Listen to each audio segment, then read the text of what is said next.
Hello and welcome to episode number 71 of the Wise Guys podcast. I'm John Tortorelli with my co-host Brady Capozziello and Justin Ryan. Today, we have to start off, guys. You're both wearing Patriots jerseys with a special video on Twitter by the man, the myth, the legend that a Steeler fan like me would hate, Tom Brady.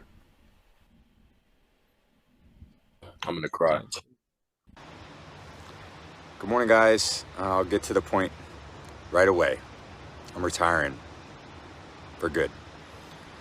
I know the process was a pretty big deal last time, so when I woke up this morning, I figured I'd just press record and let you guys know first. So I won't be long-winded. I think you only get one super emotional retirement essay, and I used mine up last year. So really thank you guys so much, to every single one of you, for supporting me, my family, my friends, my teammates, my competitors. I could go on forever. There's too many. Thank you guys for allowing me to live my absolute dream. I wouldn't change a thing. Love you all. Imagine just walking your dog on the beach, and then to the left of you, Tom Brady's just sitting there recording on his phone, retiring. Imagine that. Brandon, take it away, my friend. Oh. So let's bring you back to yesterday morning when this news broke, when this video got released. I was at work. I saw it at first, and then I was like, wait, hold on 1 second. I gotta, go to really scroll through Twitter, and I gotta find this. And then I found it. I watched it, and I mean, we all just watched it again right there. I've seen it about maybe, that's the 6th or 7th time I've seen it, and it still gets you. You hear it in his voice. You can see the pain. It's something that I don't think any of us can really comprehend. I think only the elite of elite competitors can really comprehend. If you have any competitive bone in your body, you can kind of just get a sliver of understanding of what that pain is. It's something that, I mean, he doesn't want to go. You think back to maybe that quote, if you guys know it, from his dad, where they're going to have to put a straitjacket on my son and pull him off the field to get him to retire.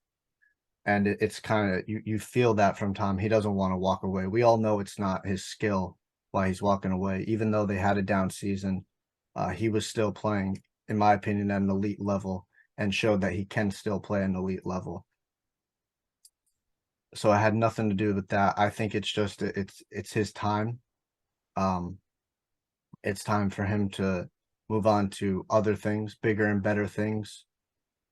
He's obviously got that major deal with Fox as a broadcaster. He's obviously got his responsibilities as a father that he's going to have to, hold on, this guy, all right? But just when I think back to Tom and really look back at his career, I posted a video on Twitter and TikTok, kind of my instant reactions. It was right after I literally had just shed a tear.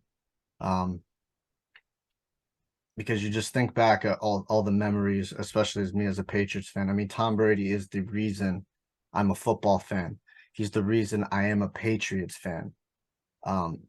He's one of my biggest role models, people I look up to. The story is absolutely inspiring. I think we all know it. I think some people don't know the full story, so I just want to give a little, peek into what. So he was a backup quarterback on his freshman high school team, guys, that finished 0-8. All right. And then he got the starting job, I think, in his junior and senior year. And then he went to Michigan, and when he enrolled in Michigan, he was the 6th string quarterback on that team. Sat behind him for 2 years. Then his last 2 years, his junior and senior year, he was able to start, but still battling with Drew Henson, if you remember that guy. And for his last year, his senior year, he was actually sharing snaps on the field with Drew Henson. Brady would get the first quarter, Henson would get the second quarter, and then the head coach would decide who plays the second half. That's how it's you don't even like that. That's unfathomable to really think about. And then Brady was able to go on to beat Ohio State and then beat Alabama in the Orange Bowl. And then obviously the 6th-round pick, 199th overall, 4th-string quarterback his rookie year, working his way up to backup by the end of the year. And then Drew Bledsoe goes down against the Jets, and in comes Tom Brady, and the rest is literally NFL history. I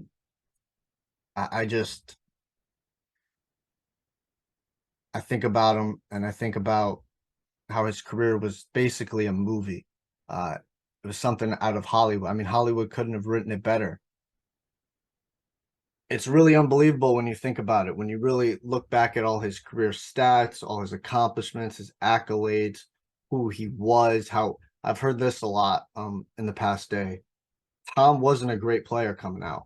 He made himself a great player. And that's really what it is. He wasn't, I was watching another high school interview with him where he was being interviewed, and the interviewer asked him, "What are your strengths?" And he says, "Well, everybody tells me I got a pretty good arm, so that's good." He said, I got to work on my speed though. That'll come in time. And obviously, Tom Brady's not known for his speed, but we've seen some plays from Tom where he uses legs. The famous one of the Brian Urlacher juking him out. The one I just saw yesterday of him in the Atlanta Super Bowl where he rolls out to the right and runs straight up the middle for 15 yards. We've seen all of those. Joe Burrow brings up the hit that Brady got early in his career, and the helmet basically like is turned sideways. But guess what? Brady pops right back up, because as Brady says, it's always, you got to get back up. You can't show them that, they got the best of you right there. You got to get back up. How I'm going to remember Tom, to be honest with you, is somebody who was underrated, and I still think is underrated, underappreciated. And this is one of my favorite quotes from not him. It's from a professional wrestler, Cody Rhodes, who had kind of not a similar journey, but Tom Brady went from undesirable to ungoddamn deniable. You can't deny him. He will always come back. He'll always fight. I mean, we can even go back to his last game against Dallas, the playoff game. You guys saw it. You guys remember it. There's 4 minutes left in the game, and this guy is still acting like it's a tie ball game. He's still calling out routes. Guy drops a pass. He's like, "You gotta," runs the wrong route. He's like, "You gotta," he's like, "Hurrying up. Come on, we gotta go. He's still playing like it's his, like it's right there. That is the competitor in Tom Brady. He will get you to the bitter end. He's going to fight you, claw, scratch, anything he can. I'm gonna miss the guy. I already missed the guy. I missed him when he left New England. Now it really is setting in that this is the end. And I just, here's another thing that I think back to, and I know Justin will like this. Avengers Endgame, when Pepper, her last words to Tony Stark is, "You can rest now." And it kind of, I think back to that. Captain America had his send off. He got to live his good life without having to worry about anything else. Tony got to finally rest, and Tom is now, you can finally rest now, Tom. It's okay. So I just got to say thank you, Tom Brady. Thank you for the memories. Thank you for the ups. Thank you for the downs. Thank you for everything. You changed the sport. You changed football. You're the greatest of all time in football. You're in my greatest of all time in sports, Mount Rushmore history. You're up there. And this isn't goodbye. It's see you later. That would be in Canton, Ohio, where fortunately he will not be stealing Ben Roethlisberger's thunder. As Brandon, first ballot Hall of Famer. Tom Brady, 15-time Pro Bowler, 3-time All-Pro, 7-time champion, 3-time MVP, 5-time Super Bowl champion, comeback player of the year, and the only player to win 3 Super Bowls in 3 decades.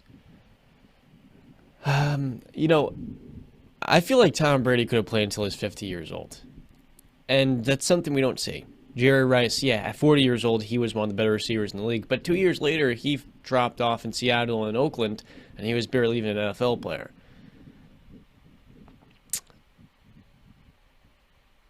One of his nicknames is the comeback kid, and as a Steeler fan, even in his retirement, I'm still going to be thinking about the games against Pittsburgh where I knew we were going to lose, and that's the feeling that no other opponent has given me in my entire time watching sports, even LeBron James. So I don't know where I'm going here, quite frankly. You mentioned we'll see Tom later. He has a 10-year, $370+ million contract waiting for him at Fox, and it's compelling. As somebody from New Jersey, Kevin Burkhardt and Greg Olsen this year have been great. Lights out for Olsen. Olsen was the substitute for Tom, and Fox has had to basically juggle the unpredictability of what Tom's next move is going to be. If he went on to play for 2 more years, how would that affect, what was going on in the booth? Fortunately, Olsen is really freaking good at what he does. And like a Chris Collinsworth, who never played in one of the meccas of football and was never a quarterback, he's done such a good job. You have yourself a great backup, or better yet, he can go to another company and serve as one of the key guys there. So I think that's very interesting too. The announcement post, what it reminded me of a little bit, was when you finish a really cool video game, especially like a Call of Duty, and you get to the ending.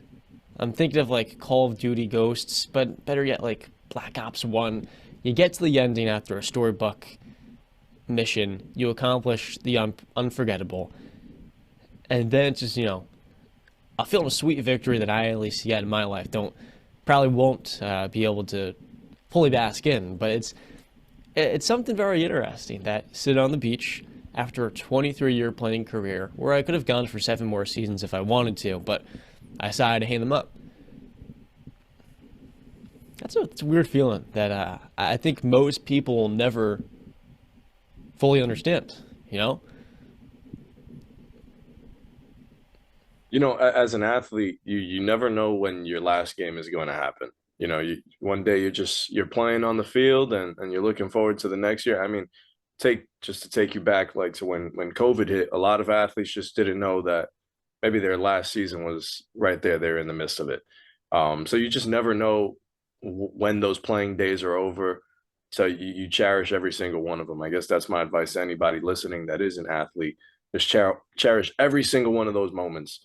But on to Brady, I think one of the things that stands out to me the most is the guy said he was going to play till he was 45, and he did.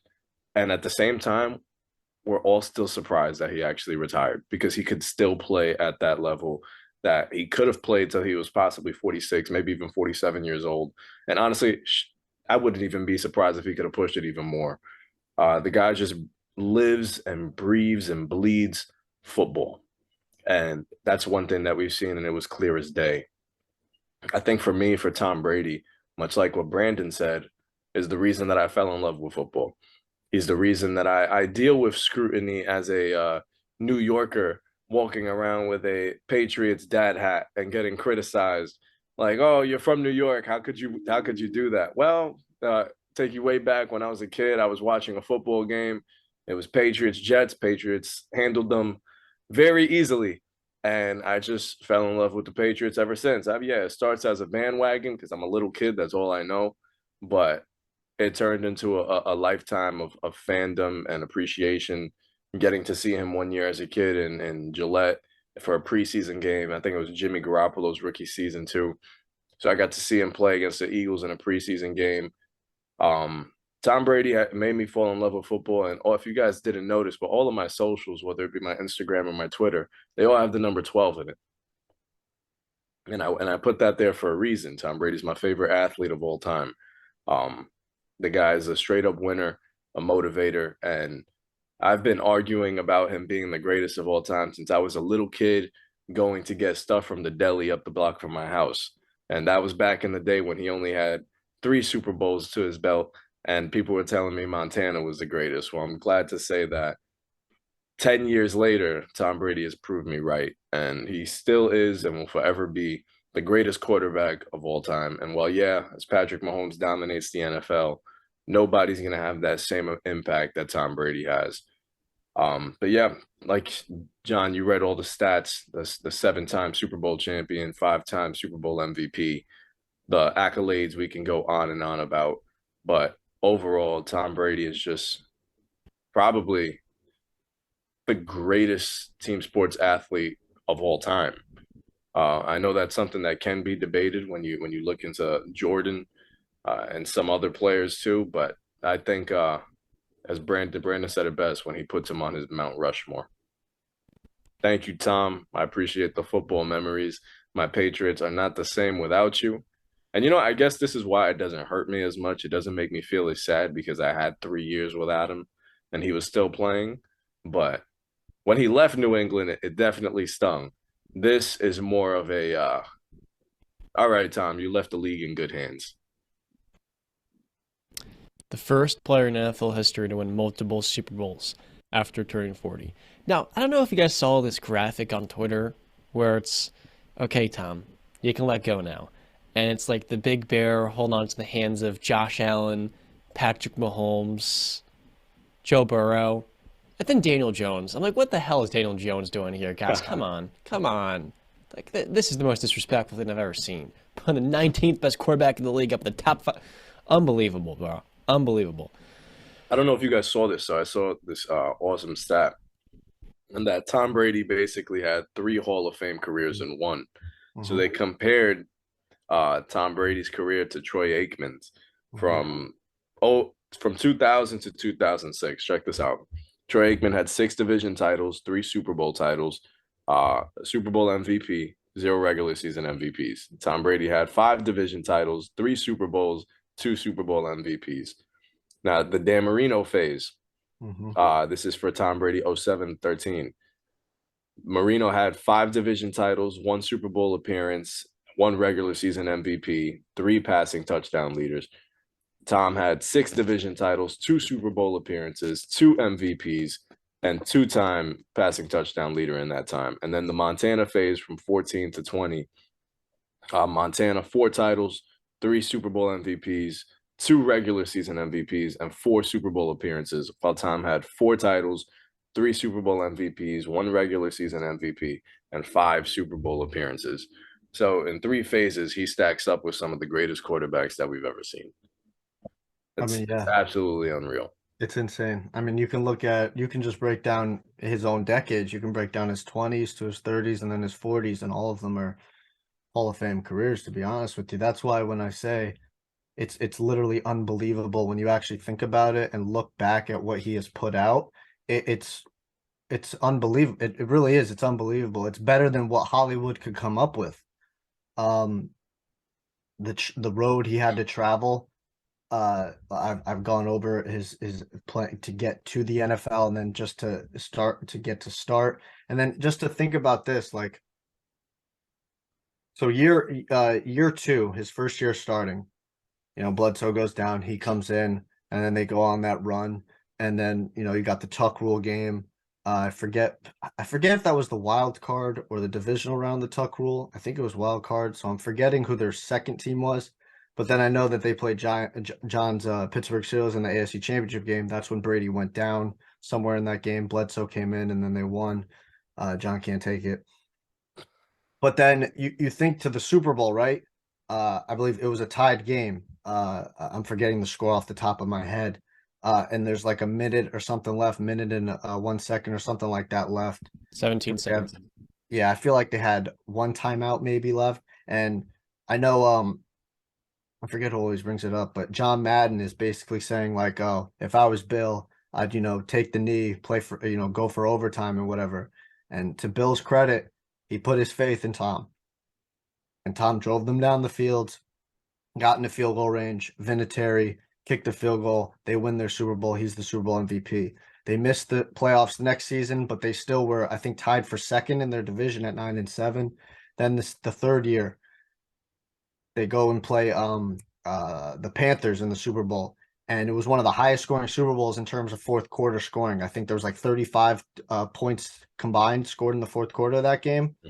And then the final drive was John Casey, I believe the kicker was for the Panthers. He kicks it out of bounds. They get the ball at like the 50. They get backed up, and then Brady is able to drive them, get them into field goal range, and win the game.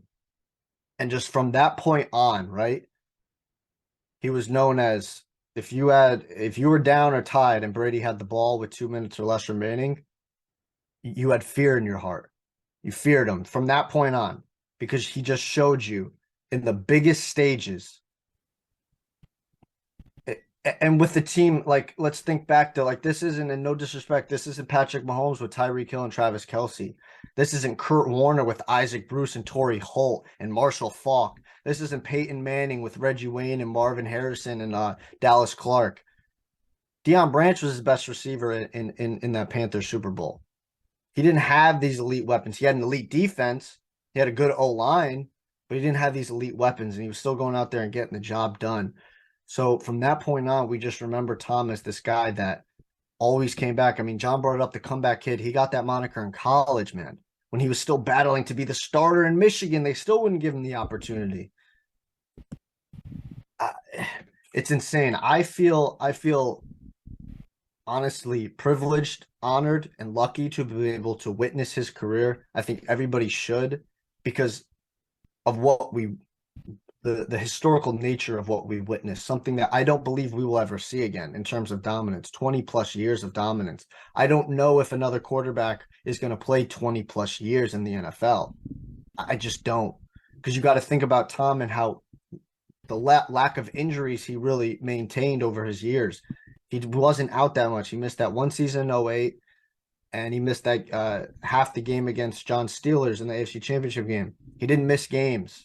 He was there, healthy. He won a Super Bowl in a pandemic year on a new team on a torn MCL.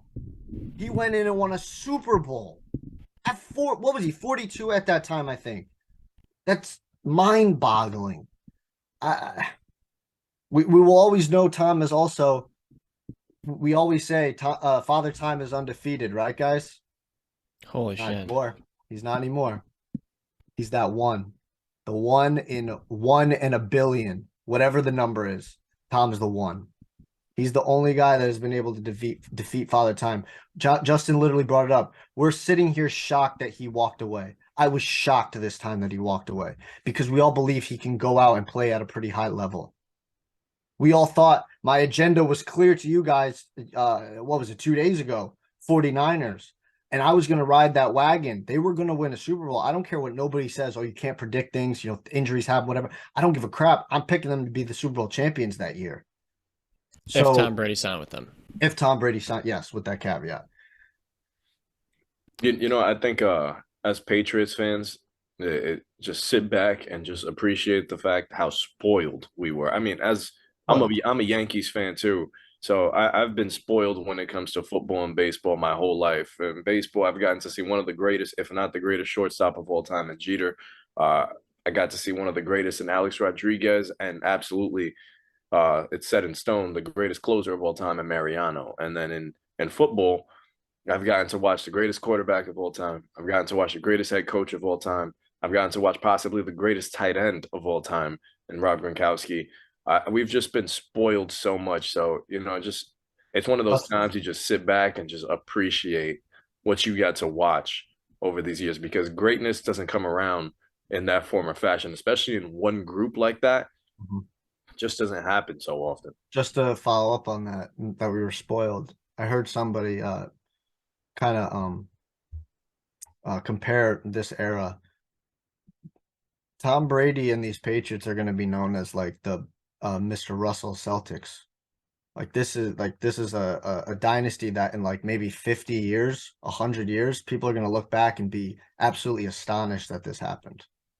People yeah, go ahead. People are going to say, Bill Russell won 11 championships, but you know there were 8 teams in the NBA back then. Yeah. In the NFL, there's 32. So that's a pretty important thing to note as well. And the parity in the NFL is complete. Like the team, the turnover. I think there's the stat. There's 4 or 5 new playoff teams every single year, man. Every single year, there's new playoff teams coming in. So it's just incredible. I know I've seen that picture going around, the end of an era of all the quarterbacks. they seem to have forgotten Aaron Rodgers is still playing. He's one of the older quarterbacks, but it's okay. Are we going to get that picture next year or whatever in a couple of weeks when Rodgers retires and he's going to be just put into the picture After he wins the Super Bowl in New York. Yeah, okay.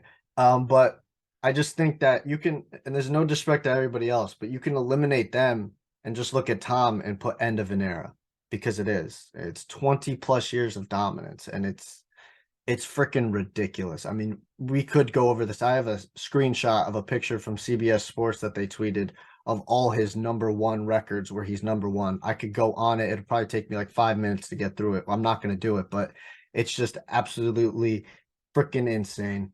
Like Justin said, the greatest leader, probably the greatest team sport athlete of all time, greatest quarterback of all time, probably the clutchest sports player ever, in my opinion. Like him and MJ are kind of like the guys up there.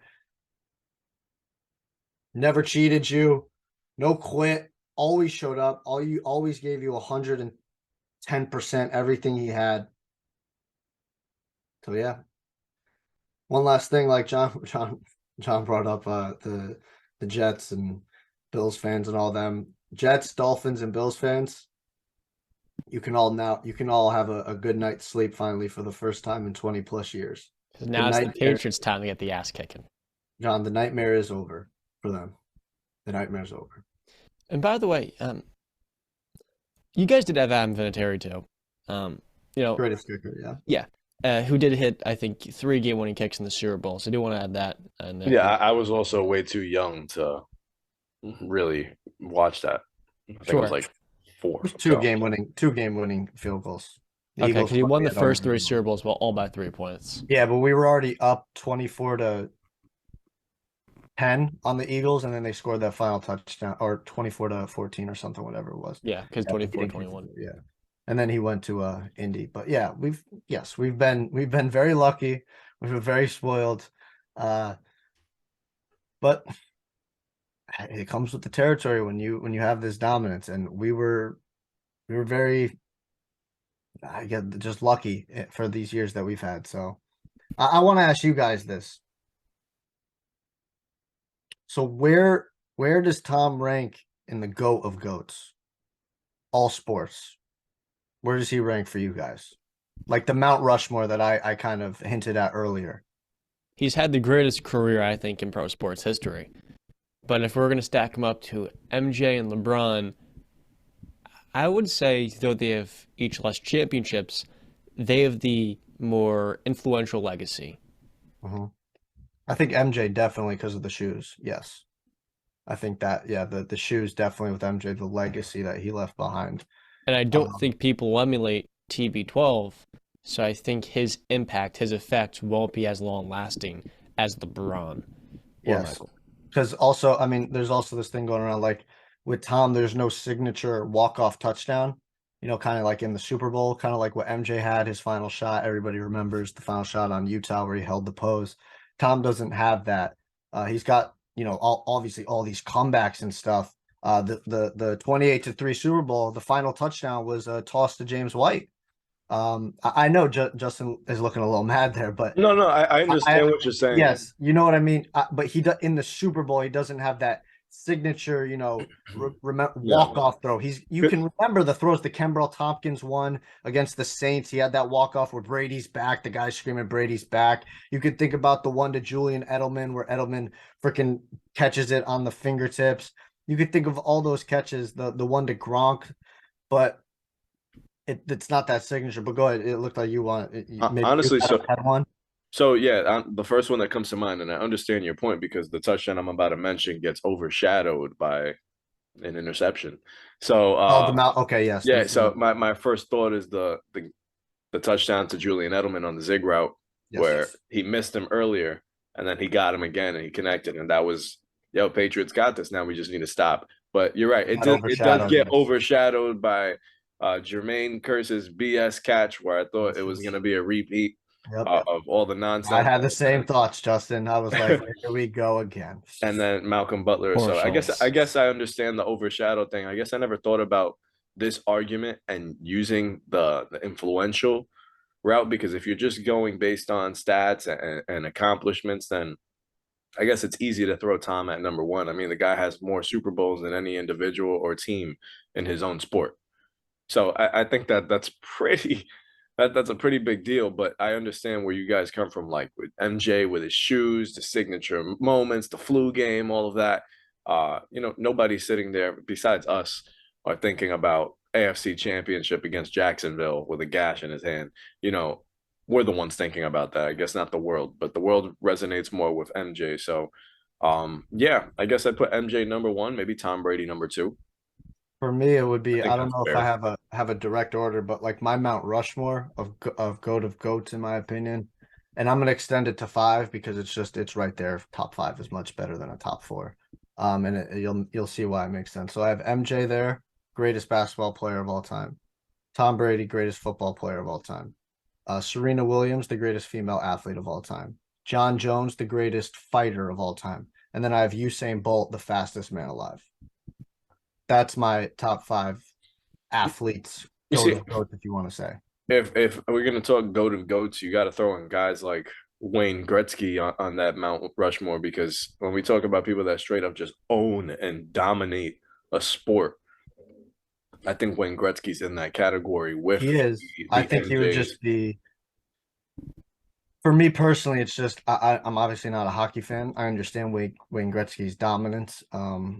And like you can name your baseball players, your Jeters, your Babe Ruths, your whoever you want to have. But for me, it's just like I said, fastest man alive, greatest fighter alive, greatest female athlete, greatest NFL football player, and greatest basketball player. Like MJ to me is like probably the greatest athlete of all time.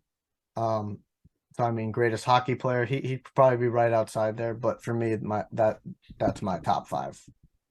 Yeah, Derek Jeter is Yeah, crazy. yeah. Derek Jeter doesn't sniff the Mount Rushmore. He's actually very Apologize. disrespectful. I'm not a baseball guy, No, so no, I I just know go No, that, off you're but the you good. just name. think Yeah, of the prominent yeah, name, which yeah, is yeah, fine. yeah. He's one of the greatest athletes in New York history. Michael Phelps, the greatest Michael swimmer of Phelps all too. time, is one that I think of where he had a maniacal motor and 23 gold medals alongside Usain Bolt, Tiger fastest Woods. man. Tiger Tiger Woods, Woods yep. got to Tiger, be up there shit, man, too. there's a lot. We got There is. Tom, There is. LeBron. I think has to be in there as Serena. Those three. I don't MJ think is you could four. put two people in the same sport on a Mount Yeah, Rushmore. that's why you got to kind of make your choice. Is it MJ or LeBron? You have to make, and I know you See that guys LeBron prefer LeBron. temper tantrum? Yeah, Maybe you can leave him in there. I know you guys prefer LeBron, but I for me, prefer LeBron, but I agree with you guys. I'll put him on the Mount Rushmore because of more so influence at the Mhm. same time too. Iconic. All Yeah. those guys, team players like Kenny Pickett. So the Tom Brady retirement shakes up a lot in the NFL landscape because there's a lot of quarterbacks this offseason seemingly on the move. Jimmy Garoppolo, Aaron Rodgers, Derek Carr. Lamar maybe. And for the San Francisco 49ers, Justin and I both had the epiphany earlier in the year that they were going to the Super Bowl. They were going to win that thing. They were going to repeat the Tom Brady championship arc in year two. Now, Brock Purdy not only suffered a complete UCL tear, Justin, you know better than me. He's had to undergo Tommy John surgery. It's going to be upwards to a 12-month absence and recovery timeline, which for the 49ers, yep, Brent? Don't think he's had the surgery yet, though, John. I think he's still weighing his options. I just wanted to, I don't think he's had it yet. With a complete tear, I feel like it's inevitable that he's going to. So, I mean, I always wonder why they just don't, kind of get the surgery done and out of the way. What are the steps that they're waiting for? I'm Well, not. yeah, we're not doctors. I would Yeah, guess I'm not an doctors are NFL maybe locker room. saying you can do it with rehab, no surgery, and it's going to be less time, but there's going to be a more chance of, Yeah, re-injury. re-injury. And Yeah, they just like, I'm not going to be out 12 months. It'll take me to 6 months. I'll take my chances. But yeah, I just want you guys to think about it, put it in perspective. Wow, he had a complete tear of his UCL. Josh Allen had a UCL injury for about half the season, and he was Oh, still putting up numbers. he didn't have a complete tear though. Right? That still doesn't feel good. No, it doesn't. But I'm just That saying. doesn't feel good. I know a lot of baseball players that have dealt with that injury. It's not fun. But yeah, John, to answer your question, how does it shakes it up big time? I mean, we all had I made the agenda clear that I thought the 49ers go out and get Brady. That shakes up their plans. Jimmy's not going to be back. Shanahan already said that. So they're going to go forward with Brock Purdy and Trey Lance, and they're going to decide who their quarterback of the future is. In terms of Vegas, who was the other team that was out there that he was considering, or was considering him, they're kind of screwed now. Let's call it what it is. Derek Carr's on his way out. He doesn't want to be back. They don't really want him back. I know Devontae Adams just tweeted out like kind of like a hint of Aaron Rodgers possibly getting there. I don't know how you can make that salary cap work, but that's interesting. So yeah, it shakes it up big time for these guys. The 49ers now are kind of back in that same spot where they have a phenomenal freaking team, but guess what? You're missing the most important position, and that's the quarterback. And the Vegas Raiders they got insane offensive talent, but you got to get a quarterback too. So it really screws them up. Yeah. With the 49ers, I think my first thought is you cannot go into training camp with two young quarterbacks like that. One, I don't know if Brock Purdy will even be ready for preseason, but Trey Lance, I don't know if he will be either. I mean, he should be. It's a year recovery for the ACL, maybe a little sooner, so he should come back around. I'd say roughly. I'm not a doctor. July-ish, hopefully. So you can't go into a season banking on those two. You have to bring in a veteran QB. If you don't, that's just going to be that's just poor coaching. You have to get yourself a vet. Whether that veteran be a Matt Ryan, who's most likely completely done in Indianapolis. Matt Ryan's best statistical season came under Kyle Shanahan. So bringing a guy like that just to have the veteran presence, not saying he's going to lead the team to the Super Bowl, but you want to have that because I'm sure they were missing that against the Eagles. Whoever that vet may be, just somebody that could come in, lead the young guys. I think Matt Ryan inevitably becomes a 49er. And in terms of the Raiders, that tweet by Devontae Adams says a lot. I think he said there was, where's his new home going to be? And Devontae Adams tweets, what was it, like next to me? Yeah, I forget exactly what he said, but it's kind of hinting at Rodgers, being traded, that he wants Rodgers to be traded to Vegas. But we should say that Rodgers I think he was on the McAfee show, and he said there's a lot of trade conversations going around, and I haven't even made my decision on if I'm playing yet. So we should just, take everything with a grain of salt, basically. And with Matt Ryan, J.R., he's got an $18 million cap hit, so that might be thrown under the bridge. Why on earth would Kyle Shanahan say, I see no possibility of that, when asked if Jimmy Garoppolo would return? If what you need is a reliable backup quarterback that can step in and win you games with a 6-month resume in your system, the winningest quarterback you've ever had, what do you gain out of saying that in an interview? What type of leverage? I don't understand what the purpose of that is. I feel like there should be some intent behind that sentence. Yeah, I'm going to be honest. I think Kyle Shanahan has fallen in love with Brock Purdy over these weeks that he's been the quarterback. I think he wants Brock Purdy as his starter. I think that they took a flyer on Trey Lance. He had all the talent in the world, the physical traits that you would look at. Didn't have a lick of experience, really, against high-level competition, and we kind of saw that in the small sample size we got in the NFL. I think he fell in love with Brock Purdy. I think he fell in love with the command Brock Purdy had. I think he fell in love with the poise, the confidence, the swagger, making the right decisions, reading the field well. I think he fell in love with that. And I think that they want Brock Purdy as their quarterback in the future. Now, this UCL injury kind of messes things up for them. But I do think I think their inclination, if they had to make a choice, if you put a quote unquote gun to their head, I think that he would choose Brock Purdy as his quarterback for the future. I think he will too, but I think Trey Lance is salivating at the mouth right now because what seemed like a foregone conclusion that he was out the picture for going into the year. Now, he slides right back in. And there's this thing that's been going viral that I find absolutely hilarious. Arian Foster on a podcast basically joking around saying, that the NFL is scripted. People that watched that and actually thought he was serious. He wasn't. But all the memes that came out about it, like RG3 seeing his script going into the 2012-2013 season, or just a bunch of things. Deshaun Watson seeing his script JPP with his hands. That was hilarious. But John, I got the tweet for you right now. Somebody tweeted at Devontae Adams, "What neighborhood is Aaron Rodgers moving to?" Devontae's reply, "Mine." So somebody's gonna have to pay up big, but I could see Aaron Rodgers moving. Either it's the Jets or it's the Raiders. You know what that means?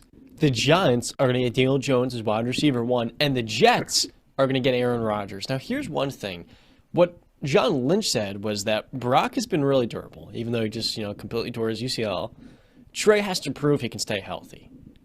What? Excuse me. Didn't he get injured in college too? No, his third year because of COVID was, ruined. Only played one game. Oh, okay. I thought he also got injured as well, but okay, I got you. A traumatic injury like that, that's a contact mechanism. It's not something you can control. And I saw Brian Suter, a medical expert, on YouTube. He reacted to it. And he says no player should have to prove that a fluky injury like that is, not a sign that they're injury prone. And so for John Lynch and Kyle Shanahan, I didn't listen to the entire interview, but those quotes really stood out to me. They didn't make really any sense. Why you would say that about the two quarterbacks that you're leaning on to close this Super Bowl window. The 49ers have one of the two best teams, one of the three best rosters in the league, but quarterback in each of the last 4 years has been why they've came up short. So Brock Purdy next year probably won't play. Trey Lance will. Trey Lance has played 0 full seasons in the last 3 years. As a rookie, didn't get much reps, basically started one game in his sophomore year, and didn't play his last year as a junior at North Dakota State. So you're relying on a player in one of the most complicated offenses in all football to figure it out in time next season to win you a Super Bowl. I don't know if that's going to work out, especially if Trey Lance, let's say, does have another injury. What's the veteran quarterback going to? Are they going to sign a Jacoby Brissett, kind of a Jimmy Garoppolo double? That's why I don't understand these quotes, which make it seem like they're divorcing Jimmy, when the reality is Jimmy is one of, if not the best backup quarterback on the table for you. So I don't understand what's going on. It's insanely disrespectful, John. It's insanely disrespectful how they just shut down Jimmy Garoppolo the way that they do. Like, he hasn't led them to 2 NFC championship games and winning seasons when he is healthy, of course. So solely blaming all their losses, the reason they did not win a Super Bowl was just because of the quarterback. No, a lot of things probably went wrong. And, Kyle Shanahan is one to blame too, because not too long ago, I mean, I've glossed about the 49ers, but let me take a shot at Kyle Shanahan for a second and take you way back to the Atlanta Falcons Super Bowl, which he was the OC for. You lost that game, not Matt Ryan. You did. So there's a lot of things that he needs to look in the mirror, some things that he needs to fix to put his team over the top. Because while we want to knock Jimmy Garoppolo still got him to a Super Bowl. Are you going to say that he's the reason you lost the Super Bowl? That one throw wasn't the be-all, end-all. But his last 2 drives were absolute. There were a lot of things that could have went their way in that game. 7 minutes. Look, I think Jimmy's disrespected, but let's not. Jimmy lost in that Super Bowl. Justin, I understand. I understand your point. He had a pretty simple job. Justin, I understand your point. And I agree with some of it, especially with Kyle Shanahan has to take some responsibility because, like I said to you last episode, we talked. I solely blame him. I don't feel sad for them because they had a chance to get Brady twice and they said no. I was going to mention that too. They went with an injury-prone quarterback in Jimmy Garoppolo instead. And yes, let's be honest, Justin. Yes, there are a lot of things in those games happen. Yes, but like John said like we talked about with the Bengals Chiefs game. John brought up the quote of that last play isn't the reason they lost. You could say that other things happen. Yes, we can really have a conversation about that. But when we really cut the crap, at the end of the day, Jimmy, if you make that throw, you don't lose that Super Bowl. That game's over. I want to add to that. He missed many wide open throws. Yes. Kyle Shanahan schemed up open receivers, and he made the wrong read. He was late on certain throws. And then the cherry on top was the missed kill shot. Similar to what Dak did against San Francisco, where Kellen Moore's dialing up good plays and he's just missing them. And everybody got on Dak for it because you missed the throws. The guys are open. You missed them. And then obviously the injuries later on where he was the fault of why they didn't get in. So, I mean, obviously the last one against the Rams, you can't put solely on Jimmy because if Tart makes that interception, that game is over. But Jimmy also had his faults too, and it's just I mean, there's a reason this guy was only letting in some games where he was only letting Jimmy throw 9 times, 8 times, 15 times. So I just don't like the sole blame entirely being on a guy that since he got to San Francisco, all he did was win. well, Justin, That's if they have a better starting quarterback, do you think that they're in a better spot? Okay, yeah, absolutely. But who's the quarterback? Well, name That's a the guy thing. who's It just just depends better on than The Jimmy answer here is depends on- Garoppolo. Fields. It just depends on who's available at the moment. They were also remember they're strapped into a contract with the guy. They signed him You to a think big Brock Purdy's a deal. better quarterback than Jimmy Garoppolo? No, I do. Yeah. I wouldn't say so. I feel Would you like Way take better who would you average. take small right sample now? size. If let's say both guys are healthy Mhm. and you're Brock. the 49ers, you're Kyle Nothing. Shanahan, who do you want as your starting quarterback? Well, I'm taking Brock. Well, I feel like he's young. He's already in the system. He's born into the system, quite literally. So, yeah. But you And know I what? mean, you When I saw point out, you were the one making the points to me saying, look, he's trusted Brock way more than he ever trusted Jimmy. Yeah, He no, can throw absolutely. 35, 36 times. Look at the throws that Brock was making. He was making off platform throws. He was taking all those risks. Jimmy was never allowed to do any of that. But you know what? I'll go on as far as and say this: if Jimmy G is a starting quarterback in the league next season, don't be surprised if whatever team he goes to, he's leading them to the playoffs again. Well, he's got to go to a good team.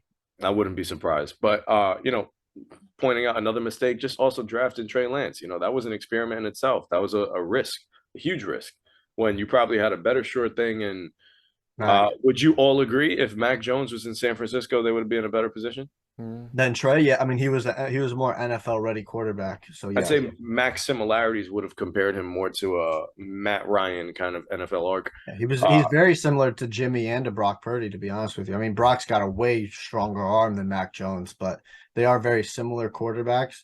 And what I agree with what you're saying. I mean, it was a shock. Yeah, it was a shock to everybody that they took Trey Lance because leading up to the draft, they were all saying Mac Jones is the guy they want. They traded up for Mac, but then I guess they saw something in their, couple weeks leading up to the draft, and they were like, you know what, let's take a shot. And they took the shot. Kyle really liked Mac, but you're not taking Mac with the 3rd pick. You have to go with the upside swing and the guy with true superstar potential. Mac does not. They took Trey with the 10th pick. All right. They took Mac. Mac was the 14th or 15th pick. Justin Mac was Fields was the 14th. 4th one taken. Yeah. But, Trey Lance has the potential to be an NFL MVP, the way we've seen with Lamar Jackson if everything hits. With Mac Jones, Matt Ryan did win one, there's a much lower ceiling. And so the return on a 3rd overall pick that you trade multiple firsts to get. Also, Matt Ryan had a much stronger arm in his prime than Mac Jones even has right now. Mac's arm is really, I don't want to call it a noodle, but it's average. It really does not impress me. It doesn't move me at all, man. I need to see something from that. I need you don't arm strength isn't like the end all be all. Like you don't need a Mahomes arm, an Allen arm. You can get by with a Peyton Manning arm, a Drew Brees arm, Phillip Rivers. But Mac Jones, I don't even think he has those guys' arms. Like it's when your head coach doesn't trust you to throw a 55-yard pass in a Hail Mary to win the game, there's a problem, man. There's a problem. He's no Baker Mayfield. He ain't no Baker Mayfield, I can tell you that much. And talking about Devontae, real quick. By the way, I spoke incorrectly about the draft pick. I was brain farted. Oh, God. I know Kyle Shanahan had all of us running a loop at that point. Real quick on the Las Vegas Raiders. You talked about before Devontae Adams with this cute little tweet. Where do the Las Vegas Raiders go from here now that Josh McDaniels, his boy Tom, is not going to Vegas? What is the quarterback that they turn to with it seeming like they've already closed the door on one of the best quarterbacks they've had in Derek Carr? John, they're effed. That's all it is. They're effed. I mean, you're about to trade Derek. Let's see what they get for him. Well, we don't know if they're going to trade. There are rumors that they might cut him if they can't find a partner. That would suck even more. You lose him for nothing. I mean, there's a guy that we've been talking about, Jimmy. Maybe they go sign Jimmy. He's familiar with McDaniel's offense. They're effed though, to be honest with you. I mean, it does because I don't think they're getting Rodgers. I don't. That cap is just way too much. I don't think they're getting Lamar. So I mean, Jimmy. Hell, maybe they take a flyer on Baker. I don't know. Jarrett Stidham's the guy. The Stid, bro. The Stidster under the helm. Yeah, Aaron Rodgers.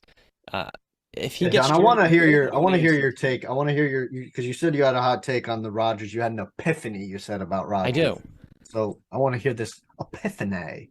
The epiphany for the Green Bay Packers is that they don't want to trade Aaron Rodgers to the NFC, which makes three teams the clear-cut options to acquire A-Rod. The first team is the New York Jets. The second, quite straightforward, Mike Vrabel's Tennessee Titans. And the third would be the Las Vegas Raiders. Looking at the current rosters, everything that Aaron Rodgers has wanted, everything that he has lacked in the postseason since going to the Super Bowl in 2010 and, doing his thing against my Steelers, is a top 5 defense while having a superstar at wide receiver. The Jets are developing one in Garrett Wilson. The kid had over 1,100 yards with arguably the worst quarterback playing football.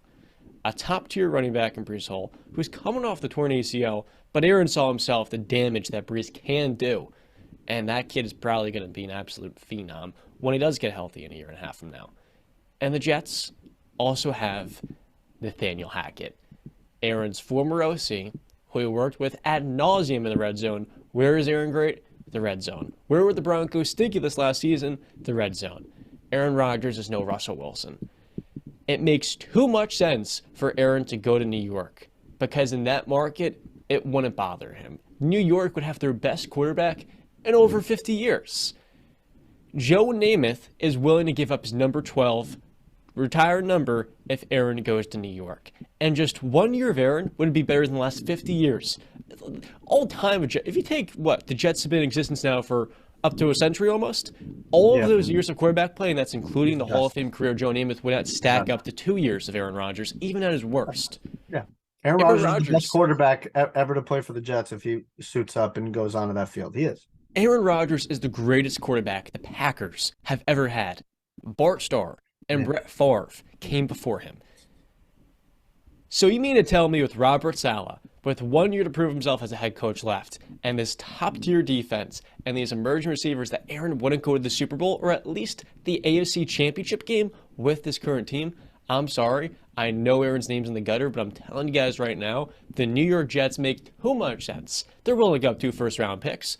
They'll have the perfect team, and most importantly, they're in the exact spot where the Packers will like to send him. If Aaron does not retire, which is a possibility, we didn't see with Tom, it could happen with Aaron, I believe, Justin, look me in the eyes.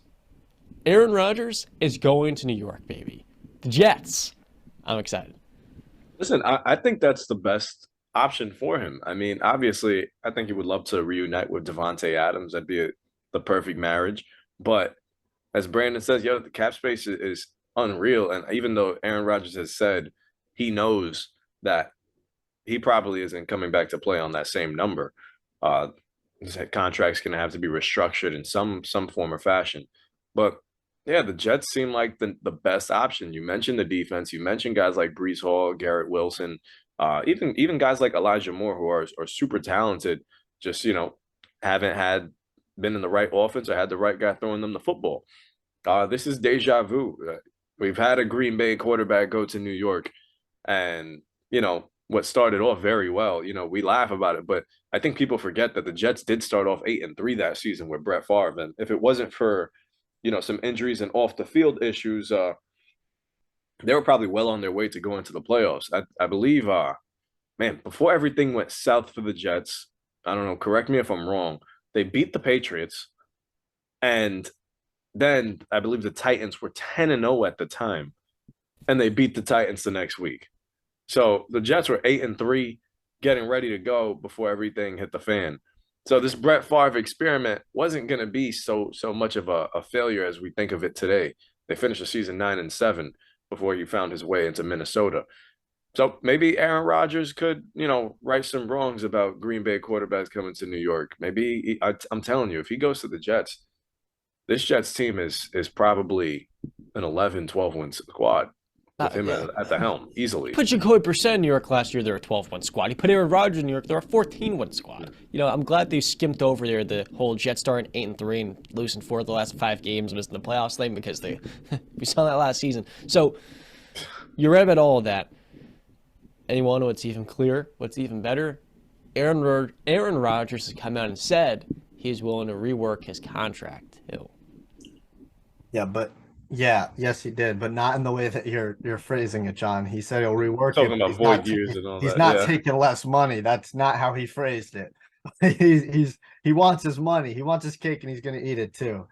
In terms of this Jets Rodgers thing, I got to be honest. I have to wait to see it to believe it.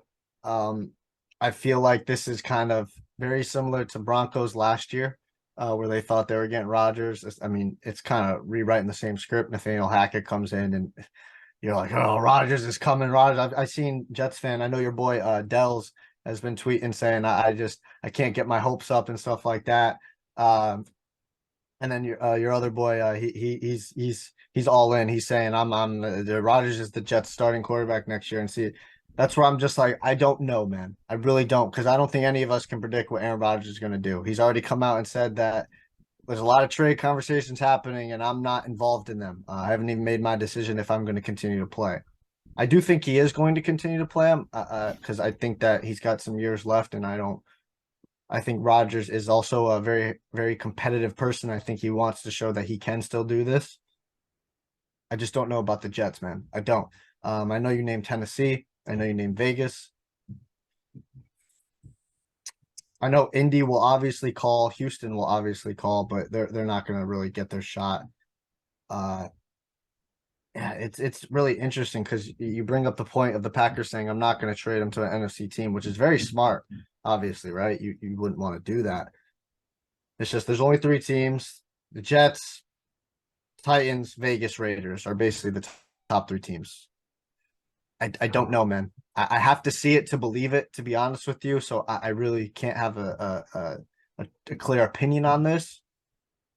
Wait and see for me. That's my saying for right now. Wait and see, because I have no idea what's about to happen with Rodgers.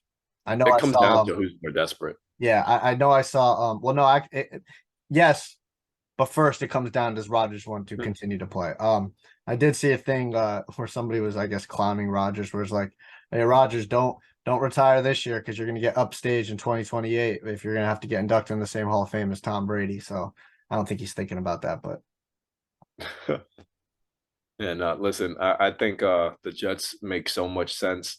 And for an organization that has been pretty much a joke to a bunch of us, Yeah. this is their best opportunity to change the narrative.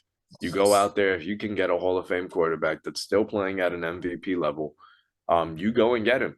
You do everything you can to, accommodate to all of his needs, something that the Packers, didn't always do.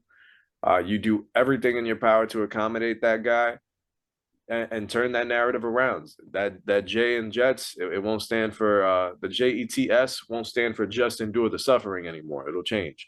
So just enjoy the success is what they'll just enjoy the success, temporary success, because when he retires, then it's just back. Enjoy when he retires, Look he's at going to you develop guys. Zach Wilson into a franchise quarterback, Yeah. who is Oh my God! his Stop it, John. Stop it. Please stop. Zach Justin, I want to Ledger. ask you, because you're a baseball fan. I don't know. I feel like I've heard the Baseball Hall of Fame do this. Did they? Is there a how NFL 5 years and then you can get inducted? Is there a thing in Baseball Hall? Yeah, of Fame? same thing. 5 years. Have they ever cut that for anybody?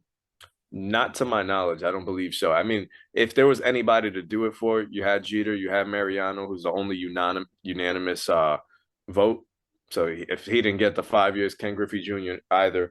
It's not happening for anybody. I know there's a lot of people saying if there's one person that should cut the 5-year line, it's Tom Brady for them. But I feel like that. I don't like that for the simple fact that there's so many guys like Emmitt Smith is the all-time rushing leader.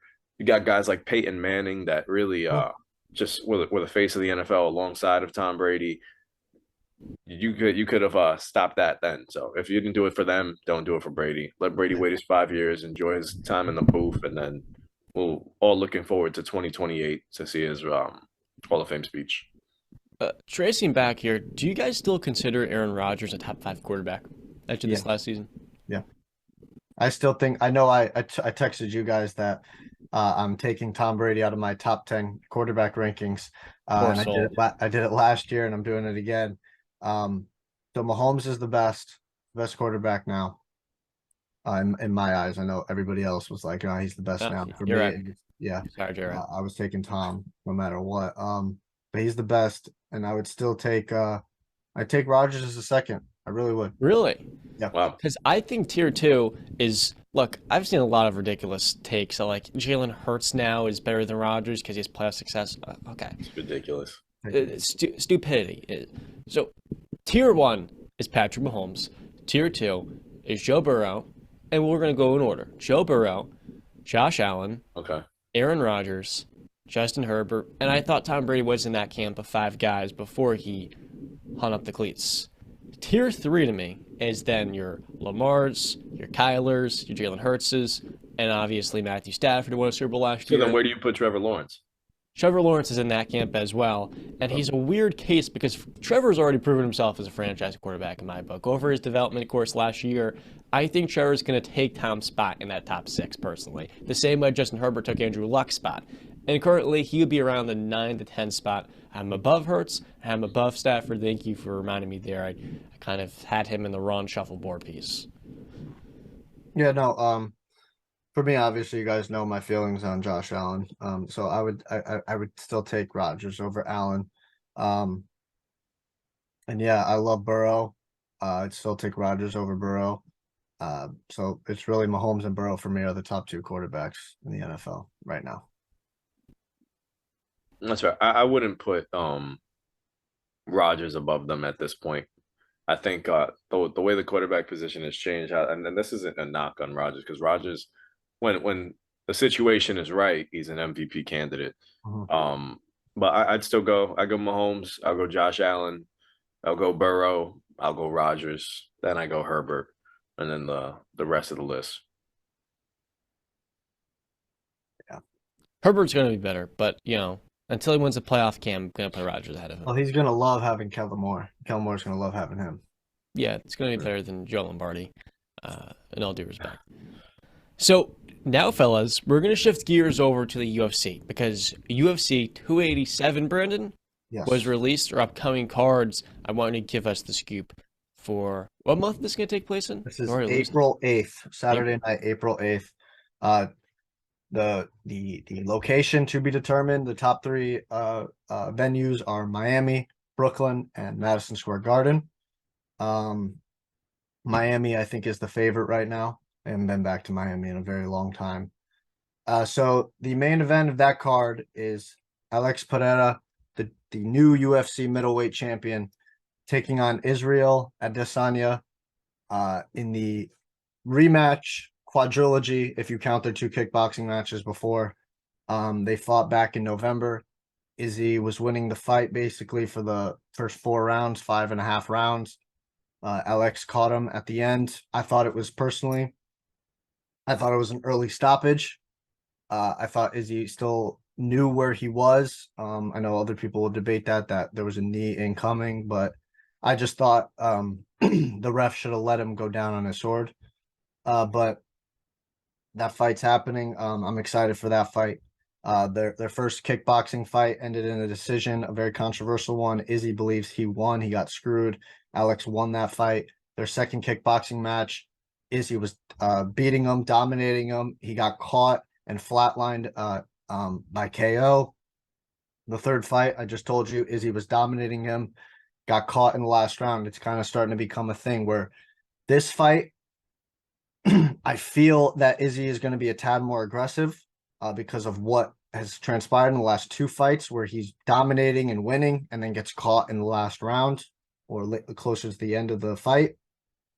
It's just, I believe Izzy's the better fighter. I do. I think he's faster. I think he's more technical. I think he's got better defense. For Alex, he's got the difference maker. He's got that KO power, that thing that'll wipe everything. So Izzy's obviously got to be weary of that, but I think he's going to be a tad more aggressive. So early prediction, my thoughts might change leading up to the fight, getting closer. By early prediction is going to be Izzy winning by KO or TKO, reclaiming his title and possibly going on to a trilogy in MMA, but a quadruple, I guess, would be the five fights in their total fight history, which is absolutely insane. The co-main event of that fight is Gilbert Burns, the number 5 ranked welterweight in the world, who you just watched fight a couple weeks ago in Brazil. And he won by first round submission, pretty easy, didn't take that much damage. That's why he's able to take this fight and have a quick turnaround like that. He's taking on the returning Jorge Gamebred Masvidal, the number 11th ranked welterweight in the world. One of my favorite fighters. He's Gamebred for a reason, because he born to do this. I don't know if you guys know much about him. His history is he was first saw in the backyard brawls or backyard fights on the Kimbo Slice era on YouTube back in those days. Yep. Tells a story how he was just eating a cheeseburger from McDonald's one day, got a call by Kimbo saying, yo, you want to fight for this much? Screw it. Threw the cheeseburger out, went over and fought somebody. So that's why he's Gamebred. He hasn't fought since last March against Colby Covington in a decision loss. He's on a 3-fight losing streak. Colby and then Usman twice before that, 2 of the top 3 welterweights in the entire world. For me, he's still one of the biggest superstars in the UFC. He sells pay-per-views. He's a pay-per-view draw. People love him. So I love this fight. I think that it's going to be a stand-up war, in my opinion. I know Gilbert's got it's cited, that's not the right word, the major advantage on the ground in terms of grappling. He's a black belt in jiu-jitsu, but he's a world-class black belt, world champion black belt in jiu-jitsu, which is just another level. But Gamebred's not, this is not the first time he's faced a world-class jiu-jitsu practitioner. He's faced Damian Maia, and Damian Maia had him backpacked for a while and was not able to get a submission on Gamebred. So I do think Burns has turned a corner here, where in last fight against Hamzat, he went at it and it was kind of a stand-up war with a couple takedowns here.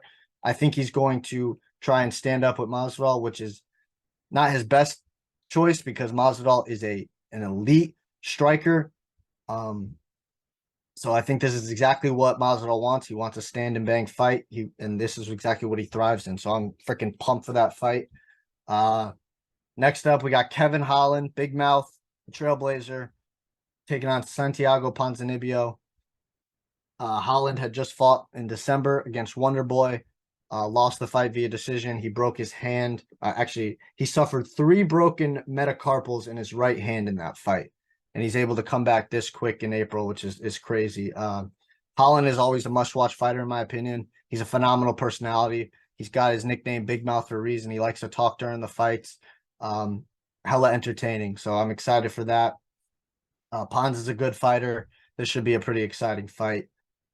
Next up, the last fight to highlight for this card, Rob Font, number 6 bantamweight contender in the world, taking on Adrian Yanez, the number 13 bantamweight contender in the world. Font is on a 2-fight skid. He's lost his last 2 fights, but still an exciting, tough-ass fighter. Excels in boxing, which this fight will be. Mostly is going to be a stand-up boxing war. Yanez is one of my favorite up-and-comers. I've been following him since his first fight on the Dana White Contender Series, where he was able to get a knockout win, and I'm pretty sure he's had a performance bonus in every single one of his UFC fights. He's got a performance bonus because he's able to just put on a show. He's got beautiful boxing. It's crisp. It's technical. I loved his story that they gave on the Ultimate Fighter. I mean, not the Ultimate Fighter, sorry. The Dana White Contender Series. I was touched by it. I've been following him ever since. So he hasn't been tested in the grappling department in the UFC yet. I don't think he's going to be tested really here. So I love this fight. And one thing, if you guys see Adrian Yanez and if you see Jorge Masvidal, you're going to be like, wow, these guys look very familiar. And they do. I call Adrian Yanez the mini Masvidal because he looks just like him and he actually fights almost identical to him. When you see them fight, their stances are pretty much the same. It's very insane to look at, but great fight card coming up April 8th, sorry. It's going to be awesome. UFC 287. So I'm pumped for it. That's my birthday weekend. So maybe we do something. You guys all take me out to watch the fight. Right. Watch the fight. Can't be at a bar yet. Not for me. Pick in the bar yet. Not for me. So with all that out of the way, we're gonna momentarily talk about the NBA for a brief stint here. So, coming to the season, I had the Minnesota Timberwolves, guys, in the NBA, finishing as a top 4 seed. And early in the year, okay, fine. You know what? I'll stand on it. Admit I it. had You, them, yep, I admit had it. them winning 55 games. Okay, and that in the Western Conference was going to be enough to get the number 1 seed. That ship has sailed. And I thought it did, Justin. Early in the season, when the transition for Rudy Gobert was a tough one, and specifically with Karl Anthony Towns, an All-NBA player missing the last 20-some-odd games. Didn't you have them as the 1 seed? I just said that. 55 Oh, okay. wins. And you know what, Justin? They're 8.5 games out right now from the number 1 seed. In spite of all their injuries, losing Jordan McLaughlin, their backup point guard, Taurean Prince, their best shooter, and get this, Karl Anthony Towns, since November, they are 28 and 26, 12 and 5 in 2023. Anthony Edwards is currently breaking out into an all-star. And with how much of a usage rate he's taken from Minnesota as more of a point guard, D'Angelo Russell has taken more of a backseat role. And he's having his most efficient season so far in his career, which really does stand out to me. There's been a little more energy here. And just like last season, one of the Timberwolves started off under 500 and climbed their way out the gutter, out of the play-in tournament, and into a playoff series with Memphis where they took them to 6 games. I have this feeling with Minnesota. You can't count them out. This year at home, they're 19 and 11, 6 and 4 in their last 10 games. And when Karl Anthony Towns does come back, I think we're going to look at this as one of the potential sleepers to rise up into the top 4 of the standings. You know, they're only a game out. Actually, they have the same record as the Mavericks, 1 less loss. So they're both 8.5 games out from first place. But the Clippers, as the current number 4 seed, they're only 1 game ahead of them. And when you look at the Western Conference, all of the teams from 6 to 13 deal with the same issues. It's availability of their superstars, it's the quality of their supporting cast, and then just getting things to click with those 2 factors gelling. For Minnesota, they're building their identity without Karl Anthony Towns, integrating Gobert into the mix, and really speeding up the timeline to getting him acclimated in a brand new system. And their role players. Kyle Anderson has been lights out over the last month and a half. Naz Reid, we talked about him before the show. Naz Reid is a player that's on the trade block because as a former undrafted player, he's soon to be a free agent, and for Minnesota, they may not be able to retain him. And I've talked in the show about how bad the Rudy Gobert trade was. Believe me, the Rudy Gobert trade is probably one of the most, what's the word I'm looking for? It starts with an I. The Rudy Gobert trade is one of the most asinine moves in NBA history. I mean, Walker Kessler already is almost as good of a player for $45 less million almost, and he's 10 years younger. That being said, the Timberwolves have still found a way to overcome that, and for this season at least, Gobert is making more of an impact and fitting in better and better. I have my concerns about this team in the postseason, but I felt it was a much-needed status update that the Minnesota Timberwolves' chances as a top 4 seed, my friends, are still much alive. And truth be told, Anthony Edwards, if he keeps playing the way he has, which is near 30 points per game since 2023 started, I think we're looking at him as the exact future MVP candidate Justin and I laid him out to be in September. It doesn't sound too crazy because he's starting to play together in year 3. And oh, by the way, he's 21 years old. I'm happy you're opening your eyes because we had a conversation not too long ago where we spoke about Rudy Gobert and this trade and the Timberwolves, standing at that moment. I don't know how long ago that was, but it was a couple of weeks ago. And I was the one that told you, it's one of those situations where you just got to stand pat and let this team mesh. Not everything's going to, be sunshine and rainbows right away. So while I don't believe there'll be a number 1 seed, I could see them being a top 5 seed at some point if Cat gets going when he gets back into the rotation and he's his all-star self. But you guys got to stop, man. Stop jumping the gun. Like, allow these teams to actually take their time and grow together. I mean, Gobert will be playing better basketball. Him and Cat still need to develop a better relationship on the court together, being that they'll be on the floor together a long periods of time. But yeah, take your time, guys. Stop jumping the gun so soon. And I forgot to mention, while he has played much better in the last couple of weeks. See it play in their win last night versus the Warriors in overtime. Want to add that in? So the way I look at this, right?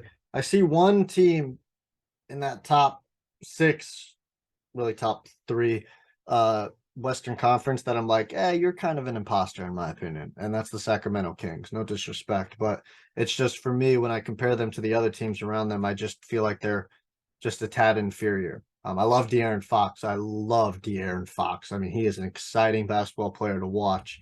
But I know Sabonis is getting his love. He's playing out of his mind right now. But it's just for me, I just feel like they're a step just behind. Where I think that they're gonna fall off. They'll probably still be in the playoffs, in my opinion, but I just don't think they're gonna be a top 3 seed going down the stretch of the NBA season. Obviously, you named the Clippers. They're starting to get it going a lot right now. Getting healthy. Kawhi is playing out of his freaking mind. I'm loving it. They're been said. We've talked about that they're buyers at the trade deadline. They're looking to make a move for a point guard.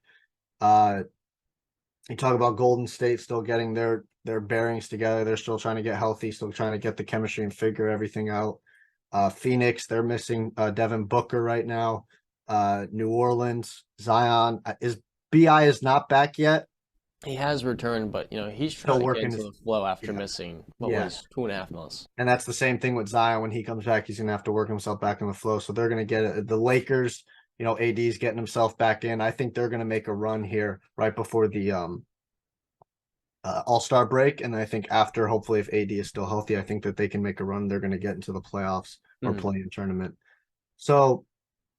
Yeah, Minnesota, it's interesting. If they're all healthy, though, if all those teams are healthy and you stack them up, I still just think there's still like you said, there's still, I mean, if Rudy and Cat are on the floor at the same time, there's still a thing that's got to be worked out there. And I don't know if there is an answer for that. I got to be honest. I really don't. The answer is sitting Cat down the stretch. Or sorry. The answer is sitting Rudy down the stretch. My apologies. That's freaking insane, man, to think about that. You just made that blockbuster trade. You're paying him all that money, and you're going to sit him down in the most important minutes of the game. And I understand why. I do understand, free throw shooting, offensive skill set is not there, and he's more of a liability on that end. More of a drop back big, and those guys on the perimeter can't really hang. And yes. He's not a liability guardian in space, but he played in the Eurobasket this last summer, so he's dealt with some wear and tear in his body and a groin injury. So he's already losing some of that quickness. It's being zapped. And along the way, he was never a heavy switch defender like a Draymond Green. Yeah, so I don't think Minnesota's going to be able to get there, John, top 4 seed. They're definitely not getting number 1 seed. That is just a pie in the sky. That's not happening.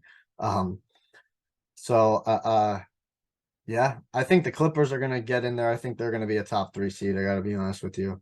So it's going to be real interesting down the stretch, man. Hopefully these teams can get healthy. That's obviously all we want to see is the stars and the players being healthy so we can see these guys compete. That's one of my biggest gripes with the NBA watching earlier in the season is just a lot of the stars take games off and you want to tune into a nationally televised game and then you see, 2 of the biggest stars aren't even playing. So what the hell does this game even really matter? If these guys are playing in the playoffs, it's going to be a completely different game.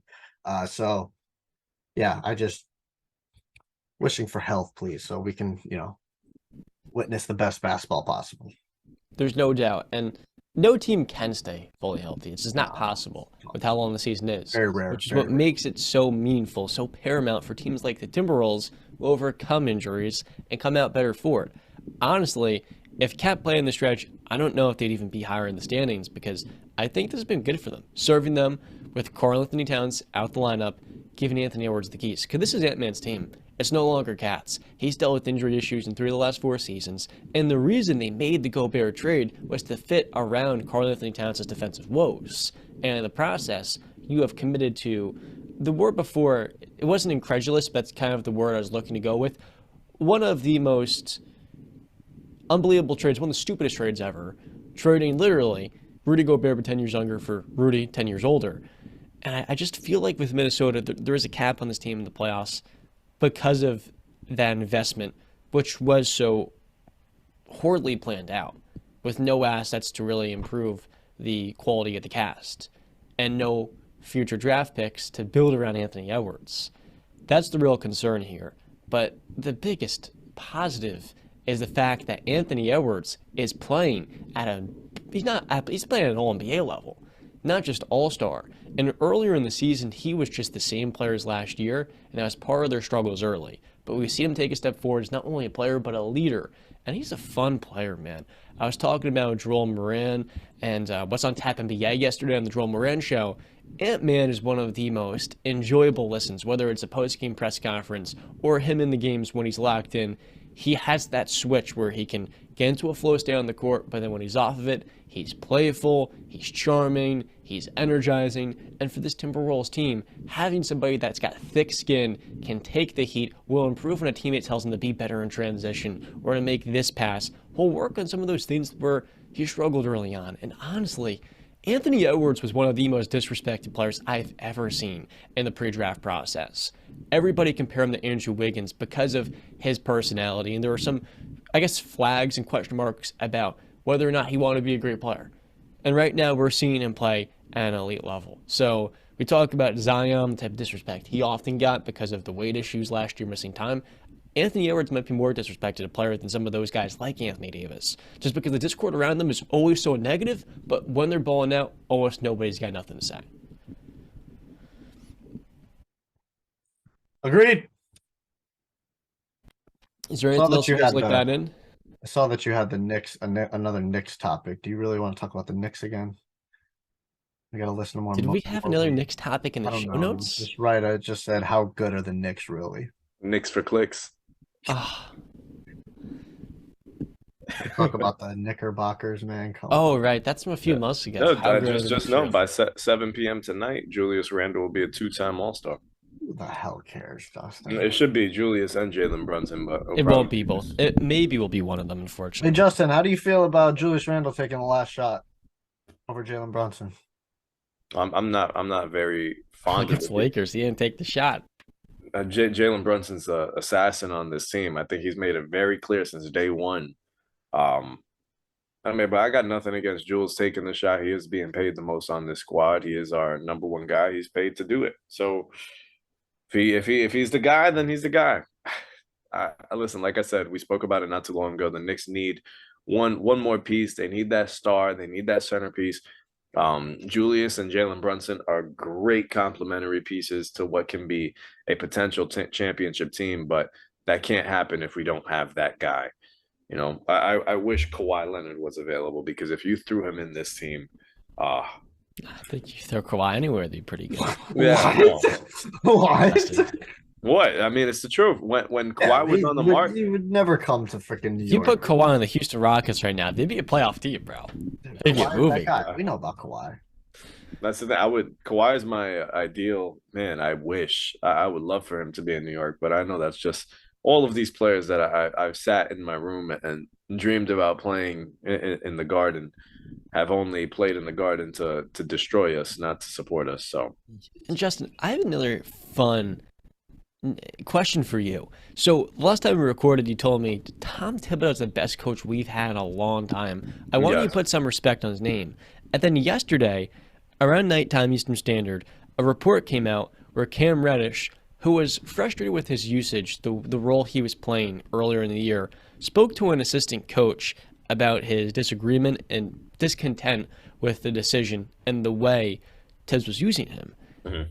And since that point, Cam Reddish has not even appeared in a single game. Not one minute in garbage time. And that was multiple months ago.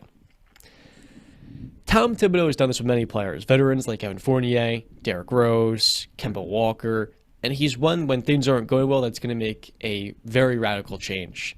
The Knicks have won without Cam Reddish in the lineup, but my question for you is, for a squad that has very clear playoff limits, due to Tibbs having zero playoff resume almost, do you agree with Tom Thibodeau not prioritizing the entirety of the young development and really having no foresight long-term to developing some of these X factors, so to speak, off the bench that maybe don't initially fit his mold, but could long-term? I accidentally muted you, by the way. My fault. Yeah, no, it popped up on my screen. But no, I've never agreed with that. Since the second he came in, it's always been yo, let the young guys play. Give these young guys more opportunities with people like IQ and Obi. I still get frustrated when I see Obi not on the floor. There was a couple of games ago. I don't remember the exact game. I think it was 3, 4 games ago where Obi just had an insane first half, and then I think he saw close to 0 minutes in the second half. And we ended up losing the game, and he was our best player on the floor that night. So there are little things like Cam Reddish, such a talented player. He's very talented, but in both stints in Atlanta and now here, not given the ample opportunity to grow into what he can possibly be. Um, Tibbs' mindset has never been develop the young guys. It's always just been what's going to give me the best chance to win tonight. That's always been his mindset. And while yes, that has gotten in the way of obviously these young guys growing. I mean, look at, for instance, Emmanuel quickly is absolutely shining now. I think I told you guys not too long ago in a text message. I don't think there's a six man in basketball playing better than him of late. Of late. Maxie might have something to say about that, his former Kentucky teammate. But other than maybe him, so, but I think IQ is really playing his best basketball that he's played in his career. And I want to see the way IQ's getting close to 20, 25, 30 minutes a game. Obi should be getting at least 15 to 20 minutes a game as well. That guy has to get on the floor. And if you don't see us winning a championship with guys like Julius Randle, then quite frankly, what are we doing there then? Are we going to ship Obi to get somebody to elevate our team? Or are we going to ship Randle to give Obi an opportunity to grow into the player that he can be? Because I'll be honest with you, maybe you guys may think this is far-fetched, but I think we should be using Obi Toppin the way the Suns kind of used Amari Stoudemire, that explosiveness, that play finishing, pick and roll, big exactly, and he can knock down a jumper, he can knock down a mid range or a corner three sometimes when you really need it. I feel like that's how we should be using OB, but you're not going to get that out of him when you're giving him 10 minutes a night. He played 10 minutes against the Nets. Like it's not ideal, but like I said, the grass isn't always greener on the other side. We may bring in a guy that tears this whole thing down and we're back at square one. I'm afraid to see what life without Tibbs is going to look like. You're right about Obi. They drafted him to be a fundamentally different player than the way they use him. I think the Amari Stoudemire comparison was kind of the ceiling that people put on Obi. And, I mean, they use him just as, a low-usage big man spotting up, playing off the ball, fitting into Tibbs' motto of basketball, what he wants. But I think what Tibbs often wants, his style of winning, not only is it not flexible in the postseason, but it's not flexible to a lot of these young players. Mm-hmm. So, honestly, I think Tom Thibodeau, after this season, if they get swept in the playoffs, I think he's fired. If they win a couple playoff games, it's going to sound ridiculous, I think he does stay. I kind of hope they get swept. And I do think we'll win a couple playoff games. I think this team is vastly different from the one that we had in 2021. I can't see us going out the way we did with against Atlanta. Get swept, the Alec Burks game. So, yeah, I know it was one game, but outside of that, the rest of the series was a debacle. So I don't see this team losing the same way that one did. It might be good if you get a young guy in here that can maximize the development of these young players and just adds a little bit more long-term prospect. Like Tibbs could be a stepping stone to an era of high-level basketball, not just good, above-average, sturdy. So that was one thing at the Knicks. Even R.J. Barrett the other night, dude, we were talking about it. We were watching, or we weren't really getting the full scoop of the game while we were recording. He went 3-3 in the fourth quarter, but his effort wasn't there, so Tibbs sat him for IQ. And IQ's been playing better, I understand that. But the Knicks are not so good with this top 15. Let's be honest. Jalen Brunson's the next best player, and he's barely an all-star. So he's clearly not a top 30 guy. If that's the case, you shouldn't be so hell-bent on winning now, but rather focusing on the prioritization of these young players. And I know in the draft, there's the Patrick Ewing curse. They can't handle a draft pick to save their life in the top 5, top 10. But even still, I want them to shoot for something more. They're in a similar trajectory here to Indiana, where the Pacers owner doesn't want them to tank for a top 5 pick. The Knicks fundamentally just had the bad luck. So you have to find something in here, and that's definitely not trading 3 first-round picks, but you're all protected for OG Anunoby. Don't think offloading half your first-round draft picks over the next 4 years is going to be the move. You're 100% correct. Listen, the team needs a lot of changing. As far as like I said, we need that star. Unfortunately, that star's not out there. So I feel like the Knicks right now might just end up playing the course. I could see us not making that trade for OG, not making a trade for Sadiq Bey, and just rolling with what we got. Honestly, it's just you either make a trade like that and mortgage your future by trading 3 picks like that when you could, wait for somebody way more impactful than one of those guys. I think you just got to stay the course. I don't think you make any rash moves.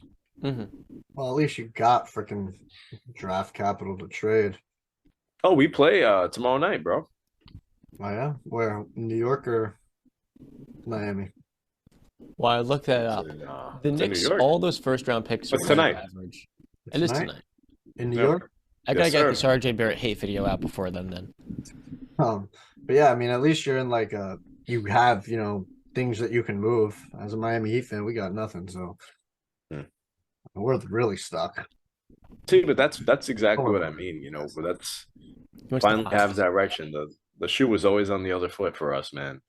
We had nowhere to go, man. Nowhere to go. I mean, I still remember cooking dudes in 2K with a lineup of Courtney Lee and and Aaron Aflalo, guys like that. There was no direction with this Knicks team, so that's why I'll say it till I'm blue in the face, man. The grass is not always greener on the other side, so I'm just appreciating what I have right now. The standard is a low one in New York, but it's slowly becoming. Unfortunately, Coming you know what's something better. crazy, man?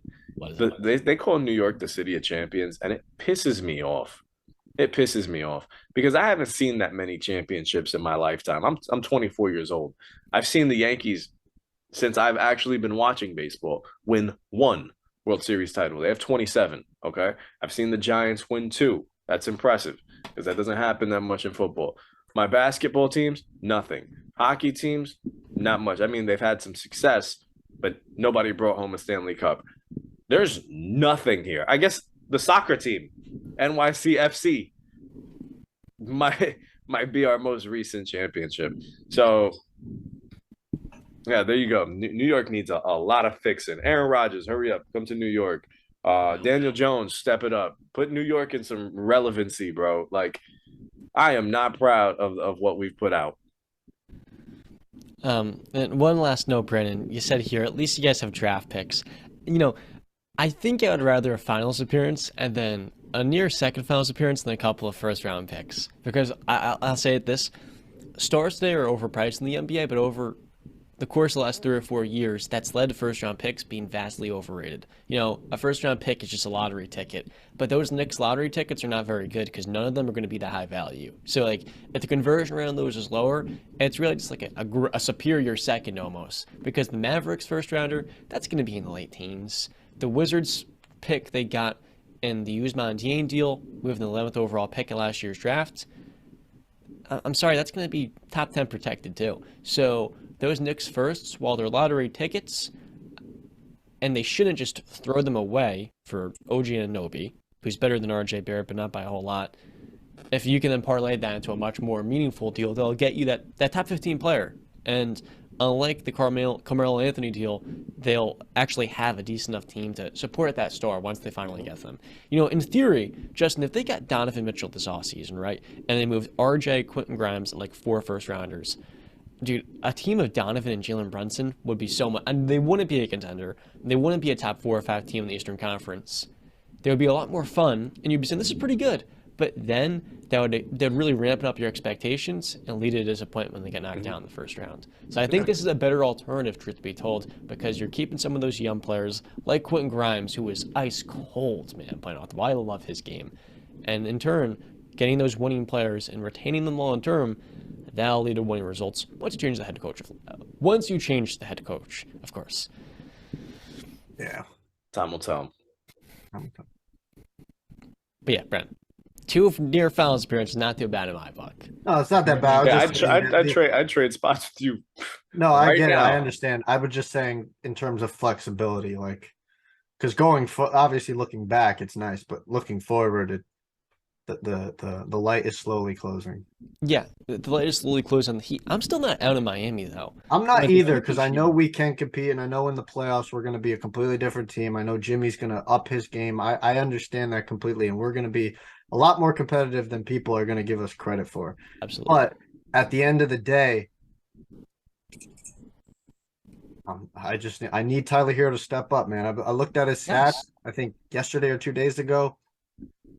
Looking at last year's and this year's, not much of a difference. I mean, the field goal percentage is down, the 3-point percentage is down, the free throw percentage is up, which is great. Points are relatively the same.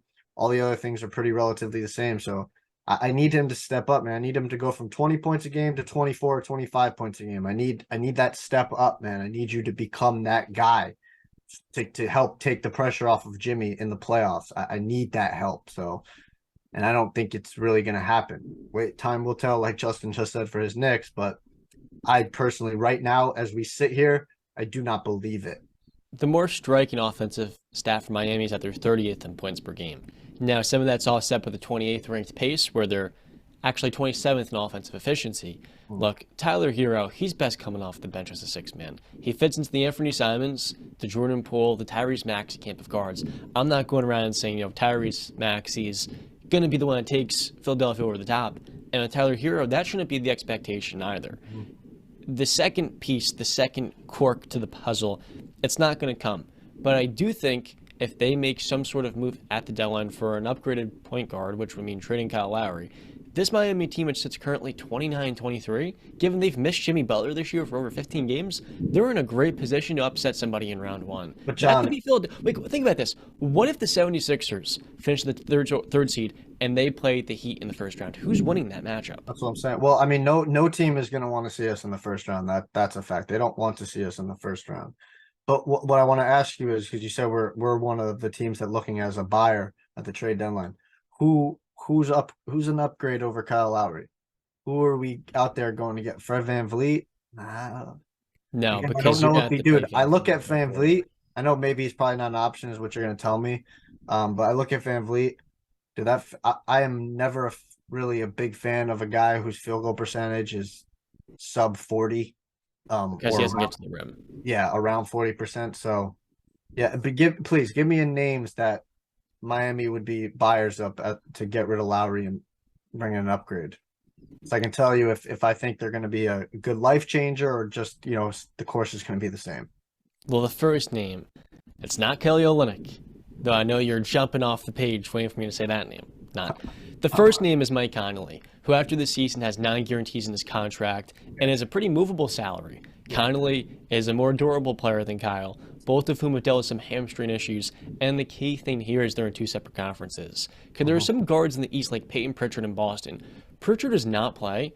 He's kind of mini Fred VanVleet, where he's a great shooter that's undersized, but a really competent defender, I think. He's smaller. But Pritchard's not moving to the Heat because the Celtics aren't going to do Miami any favors. Mike Conley is the name. He is the key at this trade deadline for a lot of contending teams that feel like they're one point guard, one switchboard away from really making a pretty sizable difference in the postseason, where Conley can run pick and roll, take some of the pressure off of Kyle, or take some of the pressure off of Tyler, and can replace Kyle as a more reliable offensive secondary complement. So you want to know when you tell me that, right? I know I'm right. I was right from the beginning. We should have freaking just kept Goran Dragic. Be honest with me. Like, at this point, is there really a difference in Goran Dragic, Conley, and Kyle Lowry? Oh, Conley's way better than both of them. Okay, but I want you to understand here, Conley's one of the most clutch players in basketball this season. When he plays, he's not going to put us over the edge, man. He's not going to put us over the edge. Utah has a top 5 offense, and that's built off of players like Mike Conley creating for their teammates. Do the caps add up between Lowry and Conley, or are we going to have to give up something else too to match the contracts? I think Lowry's making a little bit more. So Lowry makes $30 million. Yeah, and Conley's round. Yeah. I remember when that trade was made, when that sign was made, Justin. We were all in Connecticut School broadcast ago when that sign, and I walked in with John. So that's a good trade. I'm like, John, he's making the same much as Chris Paul. Are you freaking kidding me right now? Well, they bought into the initial year on that deal where Yeah, I he know what thought they Larry would make the difference, and he unfortunately was hurt last year in the postseason. So Yeah, we should've Conley's just making stuck with Mark. $22 million this year, and then after this season, it's a $24 million deal that's partially guaranteed, kind of like Al Horford last year, where there's some bonuses mixed in. For the Heat and their payroll, Larry's making, as you alluded to, upwards to $30 million. Actually, 29.6 million next year, Dude, we which is could have fully had Goran guaranteed. Dragic for like less than half of that, man. We could have had him for like freaking 10 million a year. And he would have, I'm being honest with you right now, he would have given us the same output. And I think he would have probably been healthier. Do we not forget that he was the leading playoff scorer in that finals run? He was He was! And we missed him for the finals. at Jimmy 33 loved years him. old. They got along really well. They created a bond. They loved each other. I hated that we got rid of him. And then when he got cut from Toronto, I don't know why the hell we didn't go and sign him. And then he went to freaking Brooklyn. Because guess what? Traded Kyle him. Lowry got injured, right, John, in the playoffs that year? Yeah. Could we have not have used a Goran Dragic, who's And Gabe familiar with the Vincent balling system? out. He's familiar with the system. He's familiar with the players. He's been in that spot before. I mean, Jesus Christ, I feel like I'm talking at a wall right now. I think Precious Achua was the bigger piece he gave up in that I deal. love Achua. I love Achua. I Yeah, mean, man. he can't shoot a lick, but I love the tenacity, the defending nature, the switchability. I love Achua.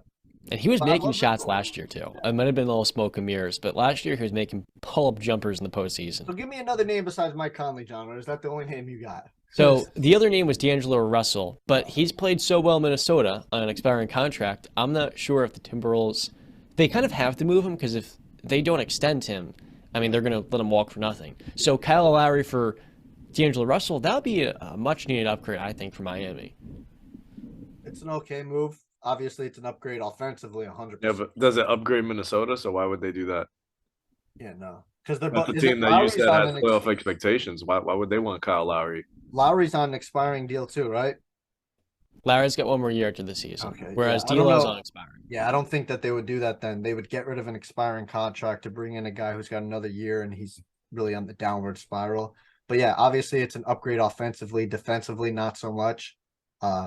Basketball IQ really, and there's no knock on D'Lo, but Kyle Lowry does have a very high basketball IQ. He's very much a player coach in that aspect. But When he's not in street clothes, that is. yes. Well, no, even when he's on street clothes, he's out there coaching. He's in the freaking middle of the court, basically, calling play like, hey, pick right. You know what I mean? I love the energy, but like still.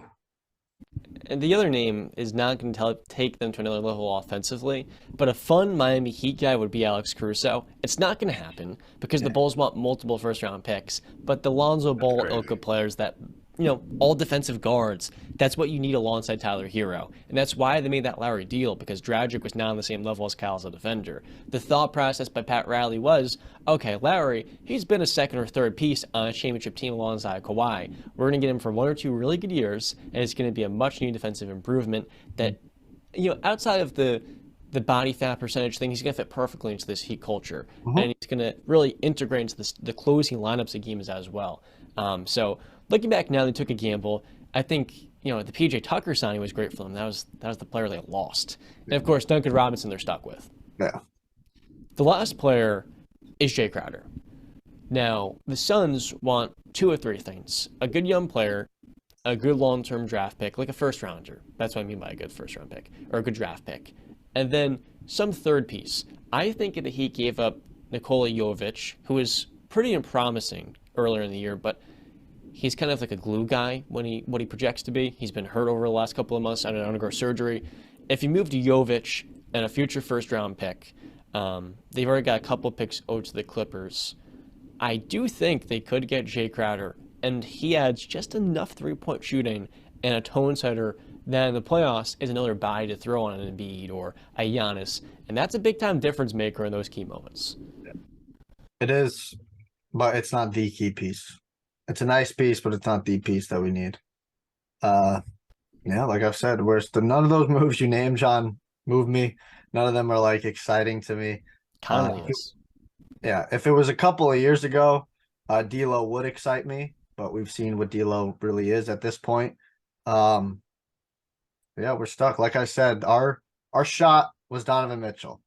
That was our shot. That was our chance, and we missed it. We couldn't get a deal done.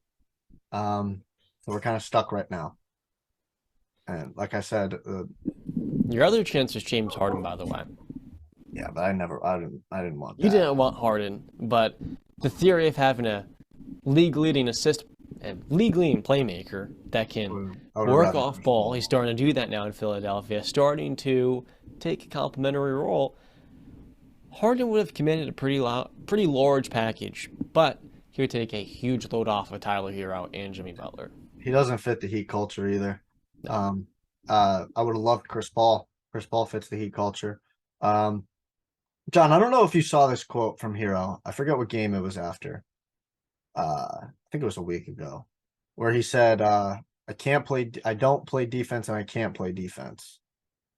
I don't know if you saw that quote. He was asked, like, I guess, I forget what it was, like, why didn't you play defense or something like that? And he's like, I can't play defense and I don't want to play defense. Now, I don't know if he was just being, a jackass, being sarcastic with the whatever, but I never saw that. Oh, okay. Yeah, it was after a game in the locker room. He was surrounded by the media and he was asked and he gave that statement. And I was just like, again, I don't know if he was, he said it pretty damn seriously. I don't know if he was just being deadpan with it, being that sarcastic, but if he wasn't, that's another reason why I can't get on with Tyler Hero.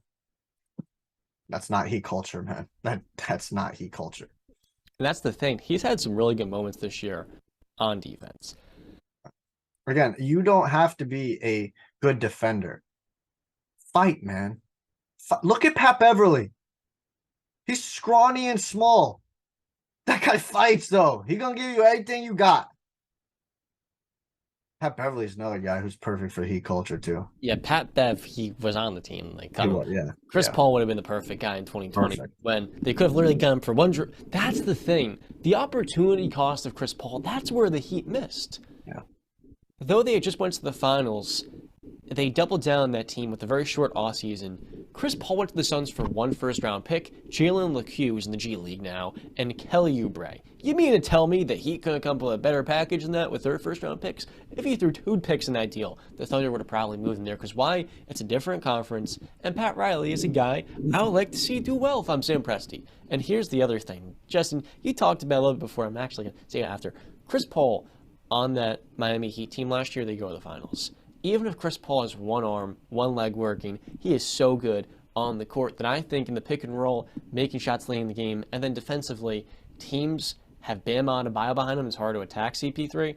They would have beat the Celtics in that series, I believe.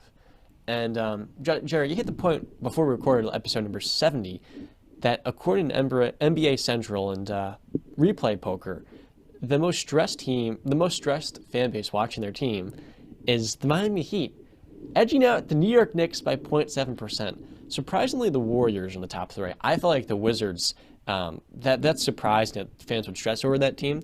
I feel like they're the long-lost cause. But the 76ers, I thought they would have been the top of this list, honestly, because of Philadelphia fans' passion and all they've had to overcome in the postseason. So, yeah, I'm surprised Philly's not number 1 on this list. Where'd Philly rank on the list? They rank number 4 after Golden State. Okay. Wizards somehow. Wizards. What the hell do the Warriors have to complain about? Well, Steph Curry misses 20 games and they have to watch 20. Yeah, they're talking specifically this season, so. Oh, okay. I was about to say, I mean, they're spoiled enough. They still shouldn't be complaining. Mm-hmm. I have every right to complain. It's based off the percentage of negative tweets. That's great.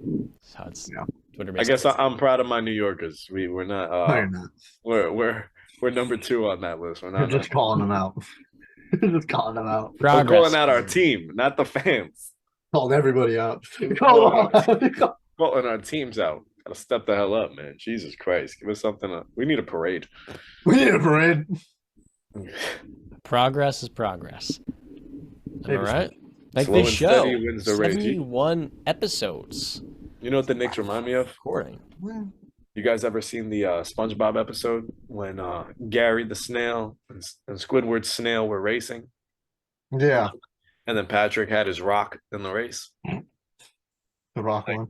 Well, we're the rock. Eventually we're gonna move. Justin, guess what? This ain't an animated TV show. You're not going nowhere, buddy. Eventually we're gonna get there. By the way, I was very proud of John today. John, I guess I found out John played Call of Duty. I'm happy that John does some more activities. Childhood. My childhood was just playing basketball strictly. Now that I'm out of that phase, all it is just discussing sports. 44/7. But with all that being said, it's going to wrap up the episode, guys. Number Tom Brady 71. retirement. 71. Tom retired. We Man. got a response from shout out. We got a response from Robert Kraft saying that he's going to do everything in his power to sign TB12 to a one-day contract so he can retire as a Patriot. As he should. Does the NFL retire Tom Brady's number? No. Oh, like MJ? Yeah. I mean, if anybody deserves it, he does. It won't happen. I don't think it's never happened in the NFL. No, the NBA didn't do it, John. The Miami Heat's the only one that did it. They retired 23, but he never played for him. So yeah, I don't think it's. Well, they retired number 6 in honor of the late great Bill Russell, of course, this last offseason. Ah, got you. So, wait, LeBron. So, what number is LeBron now? 23. Oh, he went back. Okay, so he switched. Is LeBron? LeBron's 23 now, right? Yeah, but I know he came into LA as 23, right? But then he switched to 6, and then I guess maybe I don't know. No, you're right, because Russ is 0. AD's number 3, and since the Lakers retired 24 and 8, Rui Hachimura, who got into basketball from Kobe, he wears 28. So that means LeBron, though I can remember Rui's number, I'm actually surfing the web right now to see a pic, just to confirm, LeBron wears 23 this season. I think it says it on ESPN. Yeah, it does. LeBron's wearing 6 this season. No, he's wearing 6. Maybe at the end of the season he's gonna switch. I feel like. I guess so. But yeah, no, I don't think they're gonna. I mean, if anybody does deserve it, it is Tom. But I think New England's obviously gonna retire it. I think the Buccaneers are gonna retire it. So. Yeah, the team should, but I don't think the league as a whole is gonna do it. Yeah. I mean, although any number 2 in football needs to be retired 12. I mean, look at the guys we've had as number 12. Yeah, but that's the thing is 12 is such a prominent number, especially for the QB spot. You're gonna keep living that on everybody. I don't think that's gonna change. Not gonna change, Justin. And with change comes a new era. With all that being said, it's going to wrap up. No, not breaking news. Adam Schefter, after speaking with multiple teams about their defensive coordinator position, Vic Fangio has decided to join the Dolphins as their defensive coordinator and officially accept the position on the Miami staff after the Super Bowl. Home run for Miami. Man, that stinks for the Broncos. Was Sean Payton worth 2 first-round picks if you don't get one of the best DCs in football? I still think Payton's going to get a pretty good staff. And that's why I think the value in getting up a first-round pick was well worth it. It was 1 first round. Well, I'm saying I would have traded 2 first-round picks, John. That's what I said. I mean, and look at I was listening to Shannon Sharp on Undisputed, and he said he went over the history of coaches being traded. I think there's Mike Holmgren, John Gruden. There's another one, Bill Belichick. And if you look at those guys, Holmgren, I think, went to the Super Bowl. John Gruden won the Super Bowl for Tampa Bay, and we know Bill Belichick's history. So it has worked out in the past. Broncos might be getting a little higher if you look at the history of trading for head coaches. Again, I saw one guy, I think on Twitter or TikTok, one of the losers, and they said, you trade a first-round pick for a mid-head coach? People don't have respect any day. Hey, he's a donut. Yeah, people don't have respect anymore. Hall of Famers don't get the respect. Culture changer. Excited. Super Bowl champion. Derek Jeter's on the cover of MLB The Show, so just to show how much his legacy is still reigning supreme. With all that being said, I'll wrap up episode number 71 of the Wise Guys podcast. I don't know any NFL players that wore 71 off the top of my head, but we'll figure that out in time. With all that being said, we got to do that every episode. We got to. Well, it's too late now. Now the numbers are getting too high. Do you want to do like do you want to do that for the next episode? That TikTok idea I had, where we do the trivia. For the next absolutely, yeah. I mean, we're gonna have nothing to talk about the Pro Bowl is the only thing happening. We are not talking about the Pro Bowl. We're not talking about that. We'll talk about football, and we'll talk about we'll have a prediction after the Super Bowl and then some basketball. Yep. So with all that being said, I'll wrap up the episode. As always, we'll see you next time. Peace. Stay classy.